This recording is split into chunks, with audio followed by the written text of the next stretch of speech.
Avançamos agora para o debate com duas visões, contra e a favor destas reparações referidas pelo Presidente da República pelos erros coloniais. São convidados desta edição da noite o Luís Raposo, arqueólogo, membro do Conselho Internacional de Museus, e António Pinto Ribeiro, investigador e programador cultural. Muito boa noite a ambos e obrigada por estarem nesta edição da noite. António Pinto Ribeiro, começo por si, sendo esta uma questão longe de ser consensual. A forma como o Presidente da República colocou, de novo, na agenda, o que é que espelha? Bom, eventualmente a forma não terá sido a mais oportuna. Acho que a interpretação que tem sido feita das declarações muitas vezes inoportuna. A questão que ele aborda é que está particularmente bastante distante do debate que se faz no mundo, e não só na Europa, acerca desta questão. A questão da reparação, com multiplicidade de interpretações que pode ter, como do repatriamento das obras de culto, das obras de arte e de espécimes, é uma questão central na relação que os antigos impérios tiveram com as suas ex-colónias. E não lhe tira relevância pela forma como o Presidente da República a lançou? Eventualmente não terá sido a forma mais feliz, mas eu acho que, mais que a forma ter sido mais ou menos infeliz, o que é importante é que este debate tem sido muito adiado nos últimos anos. Isto em Portugal começou nos anos 2015, eventualmente com algum reforço a partir de 2018, mas é um debate que começou na Europa nos anos 50. Estamos muito atrasados. As primeiras instituições foram nos anos 50. Debate. Estamos bastante atrasados, que tem a ver também com a nossa incapacidade de olharmos para a história colonial com uma visão mais histórica, menos opinativa, menos emotiva, que está a bloquear parte substantiva desta dificuldade que é lidar com este passado. Isso vê-se nas academias, vê-se nos meios de comunicação, vê-se entre alguns dos nossos políticos. Isso é uma questão central que tem que ser debatida, e deve ser debatida também no espaço público. E já vamos olhar para essas visões e para esses bloqueios também, perceber também os diferentes posicionamentos, mas antes, Luís Raposo, o que é que lhe parece o timing do Presidente da República e se há condições para que este tema seja discutido seriamente neste momento? Bom, eu estou basicamente de acordo com o que disse antes o António Pinto Ribeiro, ou seja, parece-me mais do que o timing, a forma, o local, as circunstâncias, a leveza, diria, como foi abordada esta questão pelo Sr. Presidente da República, foi muito inapropriado. E não faço este comentário, me pesa, a partir de pontos de vista ultramontanos, colonialistas, da defesa do que terá sido a nossa império, o nosso caráter benigno. Nós somos tão maus ou tão bons como todos os outros na relação colonial. E temos, aliás, facínoras muito importantes que saudamos como grandes heróis portugueses também, começar pelo Albuquerque. Ainda hoje na Índia, quando uma criança não come a sopa, diz come a sopa, não pode vir ao Albuquerque. Portanto, há realmente pesos muito grandes na nossa história que nos só não devem envergonhar porque a história é o que é, nós somos outras gerações, mas temos de ter consciência delas para até não cometer erros no futuro. Portanto, estou totalmente de acordo que é um tema que tem que ser debatido. Agora, ele é extremamente complexo, é muito complexo. Há muitas coisas que se abrigam debaixo desta ideia do devolver e mais ainda do reparar. Reparar o quê? Reparar é muito mais complexo do que a questão da devolução. Porque a questão da devolução começa a ser tratada, como disse o António, sobretudo não é tanto desde os anos 50, diria que é mais recente, a partir do momento em que há uma agenda que, por força, e as palavras significam muito, muitíssimo, tem um peso muito grande, por força do establishment anglo-saxónico, se chama de decolonial, para não dizer neocolonial. E, portanto, o que se passa é que há uma relação neocolonial hoje no mundo, e como que para salvar as má consciências neocoloniais, é típico da França isso, a França que na verdade é uma potência neocolonial que explora o petróleo, que explora as riquezas e empreende o saque das riquezas de muitos povos africanos, especialmente africanos, neste momento no mundo, tem as flores de poder ir ao papel mais fácil e porventura mais fraco, que são os museus nacionais públicos. Quando mesmo nesse domínio dos bens culturais móveis, digamos, das coleções, é muitíssimo mais aquilo que se passa hoje em dia no mercado internacional da arte e do tráfico legal ou ilegal, do comércio legal ou ilegal, mais ilegal até do que legal, mas também o alegal de obras de arte, do que propriamente o que se passa com os museus nacionais públicos de cada país. E são, em muitos países, muito mais as coleções privadas do que as coleções públicas. Portanto, há aqui uma má consciência de certos políticos que é realmente bastante deplorável, que é de, para esconderem questões muito mais profundas e que, na realidade, interessam muito mais aos povos de todo o mundo, que é esse da injustiça da relação neocolonial, procurarem aplacar as consciências através deste outro tipo de discurso. Portanto, é um tema muito complexo. O Conselho Internacional dos Museus a que eu pertenço trata-o com uma maior gravidade, com maior importância e, evidentemente, também com a maior seriedade. António Pinto Ribeiro, vamos tentar perceber que reparações podem ser estas, devolver o quê, que opções é que devem ser colocadas? Se me permite, eu acho que devemos analisar isso num contexto mais vasto. E o contexto mais vasto é o processo de descolonização não acabou. O processo de descolonização iniciou-se, mas não acabou. Os museus só serão completamente descolonizados quando o mundo estiver descolonizado. Portanto, é uma coisa que demorará algumas décadas. E neste processo há uma enorme melancolia colonial por parte de alguns que advogam que já lhes demos a independência, que é, aliás, uma fórmula desta nostalgia colonial, agora chega, não podemos mais continuar a devolver-lhes aquilo que foi retirado. Há duas questões diferentes. Uma é a questão da reparação, que é de facto bastante complexa, como diz o Luís, embora haja formas de reparação, nomeadamente em termos de admissão da outra história, a história que é narrada por outros. Eu vi o programa às 7, que vocês fizeram sobre este tema, não sei se haverá mais, mas creio que, por exemplo, permita-me a sugestão, não é uma delicadeza, que alguém que fosse representante desses povos, desses territórios ex-colonizados, porventura teria algo a dizer, teria outra história a contar daquela que nós estamos aqui a fazer, independentemente de saber que sou um advogado defensor do repatriamento. E, portanto, há essa questão. E há a questão, de facto, que a escravatura e o colonialismo continuam a perpetuar-se, ou seja, há uma dimensão que pode ser reparada no presente, a relação que temos com os imigrantes, a relação que temos em termos de discriminação racial, essa sim pode ser reparada. Mas de que forma? Como é que podemos reparar? Através de políticas de justiça, através de políticas de justiça social, através de políticas de migração que sejam humanistas, se possa utilizar o termo. E, portanto, há uma série de dimensões para aqueles que são descendentes dos que foram escravizados que podem hoje ser recuperadas e podem, de facto, fazer justiça a esses descendentes.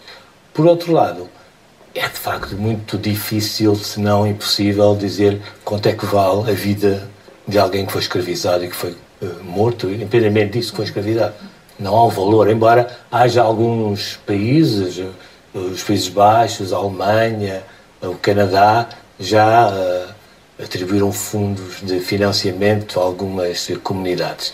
Mas, eventualmente, isso terá a ver, de facto, com uma posição algo hipócrita, por assim dizer. Agora, há, de facto, uma importância, um facto a ter em considerar, que é o facto do repatriamento. Outra questão do repatriamento das obras de culto e das espécimes. É um processo que está a acontecer e não está a acontecer só entre a Europa e a África, está a acontecer entre o Japão, o Vietnã, o Canadá, os Estados Unidos e os povos originários, ou seja, é uma questão que está a acontecer em todo o mundo, a diversas escalas, de maneiras diferentes, conforme os parceiros da negociação deste processo. Luís Raposo, que reparações podem ser estas? Devolver património? Sim, não, talvez? Como é que Portugal se deve posicionar? Mais uma vez, queria começar por dizer que concordo com o que disse o António Pinto Ribeiro. É curioso porque nós poderemos, e fomos escolhidos certamente... Supostamente não concordariam, não é? Exatamente. Já não concordamos, já houve alturas em que não concordamos. Podemos não concordar em aspectos técnicos, quando começarmos a discutir esta coleção ou aquela se deve ser repatriada e para quê. Por exemplo, eu dou-lhe um exemplo, de discordância. só para que isto não fique uma referência que estamos todos de acordo, estamos no essencial, estou de acordo com o que disse o António. Acho que as reparações foram sobretudo ao nível da qualidade de vida, do humanismo, da economia, enfim, desses valores todos, da migração, etc. Mas, por exemplo, o António aceita, e tem vários fóruns de fora em que temos participado, e se estou a interpretar mal, peço que me corrija, mas aceita que se possa pensar em devolução de coleções que estão em museus, vamos dizer assim, rituais, alfaias litúrgicas, o que for, para que tenham como destino final não museus, outros centros, o que eu também acho aceitável, mas eventualmente até a destruição. Porque muitas dessas peças não eram para ser vistas, nem sequer eram para ser guardadas. Eram para ser cremadas, por hipótese. E esses exemplos existem, não são teorias puras. Ora, eu não aceito isto, de modo nenhum. Aqui temos um exemplo em que podemos estar em desacordo. Outro exemplo em que podemos estar em desacordo. Eu considero que é totalmente legítimo, bom, já nem falo nas ilegalidades, em tudo o que sejam saques cometidos em contravenção com a legislação da Unesco e do Sistema das Nações Unidas, desde que ele existe.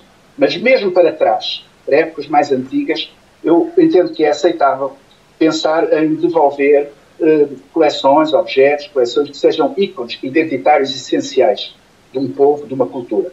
Na Europa temos o caso dos frisos de Parthenon, que eu sou totalmente favorável a que devam ser devolvidos à Grécia. E temos também fora da Europa, na relação da Europa com outros continentes, ou dos Estados Unidos com outros continentes, ou do Canadá, temos também casos desses. Por exemplo, o Benin, os objetos do Benin que já falaram antes, eu estou totalmente, independentemente de terem sido missões punitivas, o que só por si já me causa um desconforto total, eu pensaria que seria de considerar a devolução. Também entendo que são identidades fundamentais desses povos e, portanto, devem ser devolvidos. Mas, fora estes casos, eu tenho muitas reservas quanto a isso. E, sobretudo, tenho quando se extravasa para níveis que são, a meu ver, inimagináveis. Por exemplo, quando se pretende que recolhas feitas pelo Beagle durante a viagem do Darwin à volta do mundo, como naturalista, nos Galápagos, por exemplo, sejam devolvidas. Ou fósseis de há milhões de anos atrás. Pronto, esse tipo de objetos eu acho que está para além de tudo o que se possa imaginar. E porquê? Porque os nossos museus, os grandes museus imperiais, e são imperiais, terá que dizê-lo, também são racionalistas, no sentido de uma certa visão do mundo que não é por sermos europeus que nós a devemos depreciar. Pelo contrário, ela alargou-se para todo o mundo depois. E a ideia de que não há interditos na observação do mundo e de que tudo é respeitável e pode ser visto pela razão, os museus espelham isto. Portanto, eu não gostaria de modo nenhum, não estou de modo nenhum preparado para abdicar de uma visão laica e racionalista do mundo em termos de uma que seja de trevas e, no fundo, diria, sem ofensa à Idade Média, é quase medieval em termos europeus. E estes exemplos existem. Eu termino, não sei se vou falar mais ou não, dando um exemplo altamente chocante, e que não é no que se passa nos Estados Unidos. Um esqueleto quase completo, humano, de há 9, 10 mil anos antes de Cristo. Descoberto, para sorte dos arqueólogos, num terreno federal, dos Marinhos. E por isso escavado. Escavado em detalhe, feita uma publicação imensíssima de centenas de páginas, exposto em museu. Até que houve uma comunidade que se diz redescendente desses de há 9 ou 10 mil anos atrás. Claro que somos todos descendentes de Adão e Eva, e, portanto, se quisermos acreditar no mito bíblico, todos somos descendentes de tudo. Reclamando-se descendentes desse pai de há 9, 10 mil anos atrás, que representa uma das mais antigas ocupações humanas do continente americano, reclamou, depois de uma grande chicana judicial com sentenças diferentes, acabou por ser devolvido a essa comunidade que o destruiu, que o enterrou e destruiu de novo.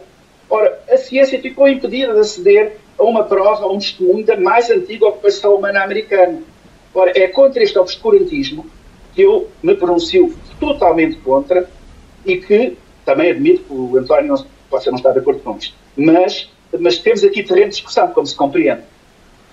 António Pinto Ribeiro, ouvimos aqui estes exemplos, sim. Ouvimos também há pouco a questão da devolução de coleções e da sua destruição. Isso acaba por apagar aqui a memória? Não, o que acontece é o seguinte, a posição do Luís, que é a posição do museólogo empenhado, tem, do meu ponto de vista, um problema que é, estes objetos que foram trazidos das ex-colónias, ou territórios conquistados, só são objetos de museu quando entram nos museus europeus. Até então não são objetos de museu. São objetos de culto, são objetos identitários. Por isso, roubar esses objetos identitários é também uma violência sobre essas nações antigas. Portanto, nessa altura, sim, do ponto de vista da museologia e da museologia mais rígida, estes objetos não devem ser questionados, eventualmente até não devem ser devolvidos.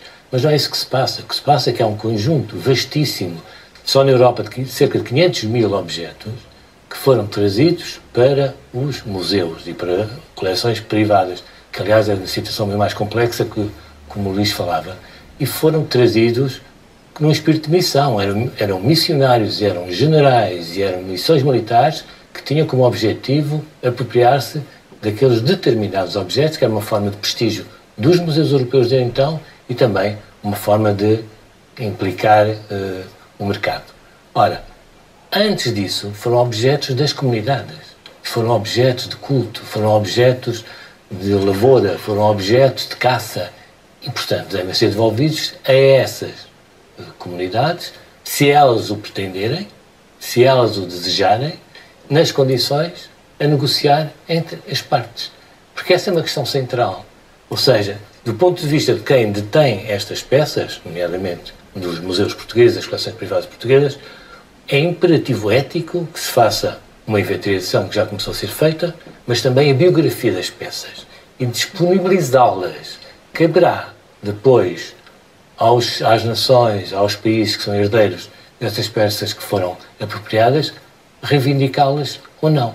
E se de facto elas não têm sido tão reivindicadas como acontece em relação às outras colónias, deixe-me só dizer isto para acabar, me parece uma questão central, que é quase a totalidade das nossas ex-colónias estiveram num período de guerra colonial e a seguir guerras civis. E, portanto, durante esse período de tempo houve um conjunto de pessoas que foi morta, que morreu, que desapareceu e que tinham memória desses objetos. Ora, não são as gerações mais novas que eventualmente podem recuperar essa memória. Por isso é que parte dessa falta de reivindicação acontece. Outra parte tem a ver com questões de natureza política ou empresarial entre os governos desses países, em formas neocoloniais, como o Luís falava, e o Estado português. Luís Raposo, consegue compreender esta visão? Sim, eu genericamente compreendo. Claro, o problema é como nas apólices de seguro, está nos detalhes. Quando vamos depois ver caso a caso, aí certamente vamos balancear. Eu, como digo, eu acho que todas as coleções que estão em museus, obviamente, não eram museus inicialmente. Pois não. Como todos os livros que estão nas bibliotecas não eram das bibliotecas inicialmente. E o saber que está contido neles também não. São repositórios da razão que foi instituída e do saber que foi instituído ao longo de séculos em ambientes laicos. E, portanto, esse saber adquirido, essa cultura adquirida, eu defendo-a completamente e os museus só fazem sentido enquanto ela também continuar a ser estimada pelas pessoas, não é? Agora, de facto, quando se trata de peças identitárias, mesmo, sei lá, há casos, eu há bocadinho dava um exemplo americano de um esqueleto que foi para destruir. Mas depois, ao contrário, foi para destruir e eu aceito totalmente, que é, por exemplo, o da mal chamada, porque já era uma ofensa, Venus Hottentot, da realidade da Sarah Bartman, que foi devolvida à África do Sul para ser enterrada de novo. E muito bem, porque era uma ofensa à dignidade humana aquilo que o Museu do Homem em Paris fazia com a exposição de aberrações que no século XIX, de feira em feira, se faziam e que se podiam aceitar, mas não é próprio do nosso tempo. Portanto, cada caso é um caso. Mas, repare, nós... E deve ser analisado assim, de forma isolada e não de forma genérica? Sem dúvida, tendo em conta que... Um último exemplo, permita que eu diga, eu acho que os nossos telespectadores, mesmo aqueles que não estão, percebem. Por exemplo, do Egito faraónico, e tanto que, se nós falamos das culturas da África, o Egito também está em África, é das mais penalizadas pelo saque para todo o mundo. Dos 25 obeliscos do Egito dos faraós, só 5 estão no Egito. E destes, só 4 estão nos locais originais, porque um deles foi transferido para museu dentro do Egito. Um deles é o que a Cleópatra ofereceu ao César e que está na Praça do Povo, em Roma. Ora, pode-se dizer, e muitas das agendas, digamos, coloniais atuais dizem-no, foi uma oferta de conquistado em relação ao conquistador e, portanto, não igual. não entre iguais, como se diz de muitas das coleções oferecidas e que estão nos museus atualmente. Pois foi. Então, vamos fazer com que o obelisco, que está desde o século XVI na Piazza del Popolo, em Roma, regresse ao Egito, e os que estão nos Estados Unidos, e aqui e lá. Eu admito que um ou outro até sim. Mas a história é o que é. E não vamos regressar à Cleópatra e ao César, ao Júlio César, para refazer aquilo que a história fez mal. Devemos de fazer reparações para o futuro? Também acho que sim. Contas com o passado.